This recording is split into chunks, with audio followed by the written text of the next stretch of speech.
Il était une fois, dans un paisible village d'Afrique de l'Ouest, une jeune fille nommée Zarata. Elle avait de grands yeux brillants, une peau éclatante et un nez un peu plus large que celui des autres. Sa maman, douce et aimante, lui répétait souvent « Tu es belle, ma fille. Ton nez est le nez de nos ancêtres, un nez royal. » Mais tout changea le jour où ses tantes vinrent habiter chez eux.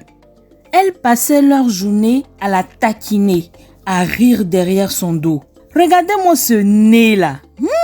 On dirait une montagne. » En tout cas, comment une fille peut être jolie avec un nez pareil? Zarata, blessée, commença à se cacher des miroirs. Le doute s'installa dans son cœur. Elle qui croyait être belle ne se sentait plus digne d'amour ou de la lumière.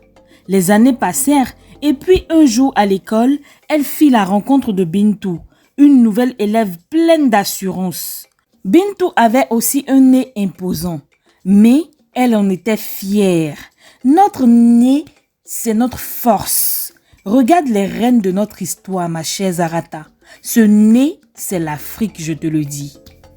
Grâce à Bintou, Zarata releva la tête. Elle comprit que la beauté, ce n'est pas ce que les autres dictent, mais c'est ce qu'on accepte et qu'on célèbre en soi. Petit à petit, elle retrouva confiance et devint même modèle pour une marque africaine de beauté naturelle. La morale de cette histoire est que les moqueries peuvent blesser, mais l'amour de soi guérit tout. La vraie beauté naît dans l'acceptation et la fierté de nos origines. Et toi, quelle leçon tires-tu de cette histoire? Dis-le-moi en commentaire et n'oublie pas de liker et de partager cette vidéo pour inspirer d'autres jeunes filles comme Zarata. Abonne-toi!